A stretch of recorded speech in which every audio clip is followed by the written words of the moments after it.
2 bodies, 20 stab wounds, and 1 bloody glove. But what followed was even more unbelievable. A slow-speed car chase that gripped 95 million viewers. A courtroom battle that became theater. A jury's decision that tore the nation in two. This wasn't a crime story, it was a national obsession. But beneath the Hollywood headlines and courtroom theatrics was a dark truth the world still debates to this day. Did O.J. Simpson get away with double murder? Or did America witness one of the greatest miscarriages of justice ever televised? What really happened the night Nicole Brown and Ron Goldman were slaughtered? And how did a courtroom become a battleground for race, fame, and fear? Today, we revisit the crime that split the nation and changed how justice is seen forever. This is the true story of the trial that changed America forever. The trial of O.J. Simpson. It was just after midnight on June 13, 1994, when a dog was found barking, whimpering outside a blood-splattered mansion in the affluent Brentwood neighborhood of Los Angeles. Minutes later, 2 bodies were discovered. One nearly decapitated, the other slashed beyond recognition. The killer had vanished into the shadows. But within hours, one name was on everyone's lips: O.J. Simpson. America's beloved football legend, movie star, national icon. Now, a suspect in a double homicide so brutal it didn't seem real. Nicole Brown Simpson was found lying in a pool of blood at the foot of the stairs leading to her condo on South Bundy Drive. Beside her, Ron Goldman, just 25 years old, slashed across the neck and torso. His hands showed signs of struggle, defensive wounds. He had fought for his life and lost. The scene was carnage. Blood pooled on the walkway. A single leather glove, left behind by the killer, lay half hidden in the foliage. Police quickly traced the crime scene back to a familiar address, 360 North Rockingham Avenue, O.J. Simpson's home. What they found that would ignite a national firestorm. More blood, a second glove, a white Ford Bronco, parked strangely, with smears of red along the driver's side. Simpson was nowhere to be found. But the most haunting part? Nicole's children were sleeping inside the house, unharmed. What began as a horrific double murder soon exploded into something far larger. A chilling discovery came when police notified O.J. of Nicole's death. He didn't ask how she died. He didn't ask who did it. Instead, he muttered, "This is really bad." Then came the infamous chase. On June 17th, for days after the murder, O.J. fled in his white Bronco, holding a .357 Magnum to his head. His friend Al Cowlings drove, begging him to surrender. Police followed at a crawl. No sirens, no spike strips. Just a slow-motion pursuit across the freeways of Los Angeles. America tuned in. Every major network cut programming. People gathered around bar TVs. Some even cheered. Simpson sat in the back seat, holding a gun to his head, writing what appeared to be part suicide letter, part love letter, part confession.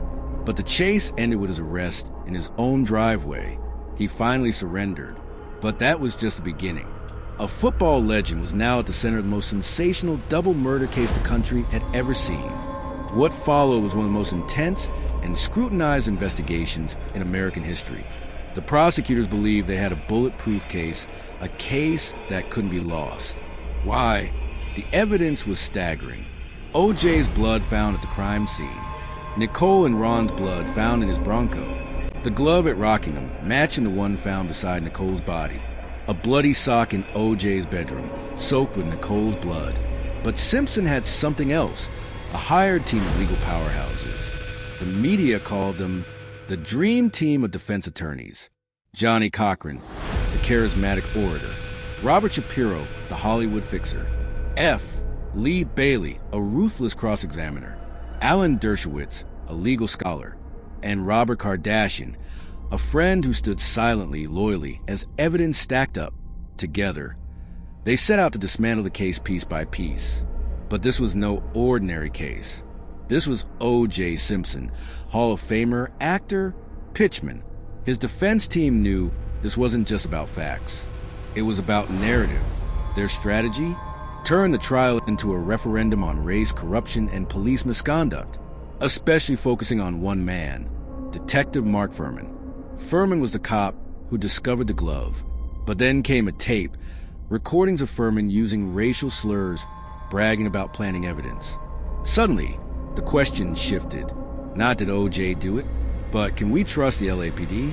Behind the spectacle was a quieter, more devastating truth. Nicole Brown Simpson had called 911 multiple times over the years. She described beatings, threats, stalking. Police had responded and done nothing. On New Year's Day 1989, officers found Nicole bruised and terrified. O.J. was arrested, but not jailed. Fame shielded him. Nicole formally wrote in a note, "I'm scared. I go to the gas station. He's there. I go to the market. He's there. He's in my bushes. He's got keys to my house," she said. She tried to leave him. She tried to rebuild her life. But the past wouldn't let her go. As for Ron Goldman, he wasn't romantically involved.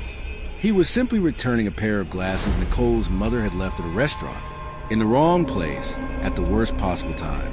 2 lives cut down, and a suspect whose charm, wealth, and status became his most powerful defense. The trial lasted 133 days. Millions tuned in daily. Witnesses broke down. Lawyers clashed. And then came the moment no one forgets, the most famous moment in the trial, the moment everyone remembers. In open court, prosecutors asked Simpson to try on the bloody glove found on his property.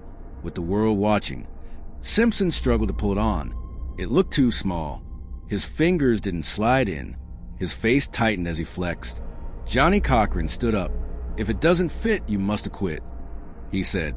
The words echoed. It didn't matter that the glove had been soaked in blood, possibly shrunk. It didn't matter that O.J. wore rubber gloves underneath. The image stuck, and the defense had planted doubt. Enough doubt. After just 4 hours of deliberation, O.J. Simpson was found not guilty of murder. The courtroom erupted. Outside, reactions split sharply down racial and social lines. For some, justice had prevailed. For others, a murderer had just walked free. But for the families of the victims, justice felt like a ghost. And for Ron Goldman's father, Fred, the fight wasn't over. In black communities, celebrations erupted. Many saw it as a victory against decades of injustice and police corruption. In white suburbs, shock and outrage boiled. The evidence had seemed overwhelming. How could he walk free? The trial wasn't just about a man. It became a mirror for America, revealing deep divisions of race, trust, and justice. But here's the thing. That wasn't the end of the story. In the years that followed, shocking evidence would resurface, witnesses silenced, key testimonies recanted, and one chilling diary entry sealed away in a vault for over a decade. What if the truth never made it into the courtroom? And what if someone else knew everything? And then a book, a hypothetical confession, and a scene so disturbing it would reopen old wounds and raise a terrifying possibility. What if O.J. actually told us what happened and no one believed him? In 1997, the Goldmans filed a civil lawsuit against O.J. Simpson. Not for criminal charges, but for wrongful death. The civil trial wouldn't have the same constraints. No cameras, no celebrity theater, just evidence. And this time, everything was on the table. The civil jury heard something the criminal jury never did. O.J. had no alibi during the time of the murders. He had purchased 12-inch knife weeks prior, matching the murder weapon's characteristics. He had previously threatened Nicole in public. And then came the most haunting piece.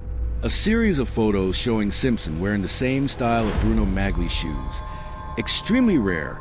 Only 299 pairs sold in the U.S., and identical to the bloody footprints at the murder scene. In the criminal trial, Simpson denied ever owning them. But now, photos told a different story. The civil jury deliberated for just 4 days. Their verdict? O.J. Simpson was found liable for the wrongful deaths of Nicole Brown Simpson and Ronald Goldman, ordered to pay $33.5 million in damages. He never did. But what about the things we never saw? Over the years, more cracks in the case began to surface. One of Nicole's neighbors claimed she heard a man yelling, followed by a woman screaming for over 5 minutes. That testimony never made it to court. A housekeeper stated she saw O.J.'s Bronco parked crooked just minutes after the murders occurred. Her account? Dismissed. And then there was a diary, Nicole's personal journal, full of entries about abuse, threats, and fear.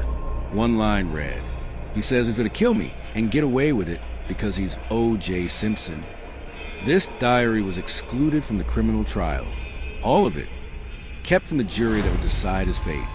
So, what really happened that night? In 2006, O.J. Simpson shocked the world again with a book titled, "If I Did It." The concept? A hypothetical account of how he would have murdered Nicole and Ron.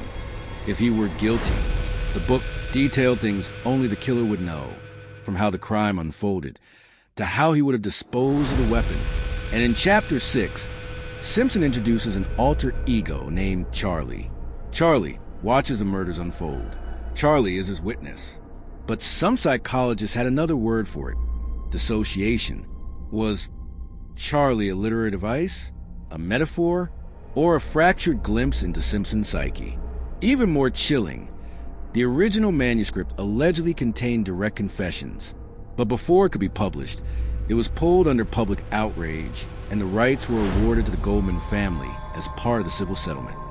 In 2008, another event unfolds. Simpson was convicted of armed robbery in Las Vegas for attempting to steal back sports memorabilia. He served 9 years in prison. Yet to this day, he has never served time for the murders of Nicole Brown Simpson and Ron Goldman. Some believe justice was never served. Others believe he was framed by a corrupt system. And then there are those who believe something darker, but the case remains closed. And the truth may still be buried beneath layers of fame, fear, and silence. So what really happened on June 12, 1994? Did O.J. act alone? Or did someone help him and vanish into the shadows? Because if the glove didn't fit, maybe it wasn't his glove. This was the story of the trial of the century. The crime, the chase, the verdict, the day justice put on a glove, and America held its breath. The story of the O.J. Simpson trial, a case that didn't just change crime history, it changed us. If you found this case as gripping as we did, don't forget to like, share, and subscribe for more true crime stories that dive deeper than the headlines.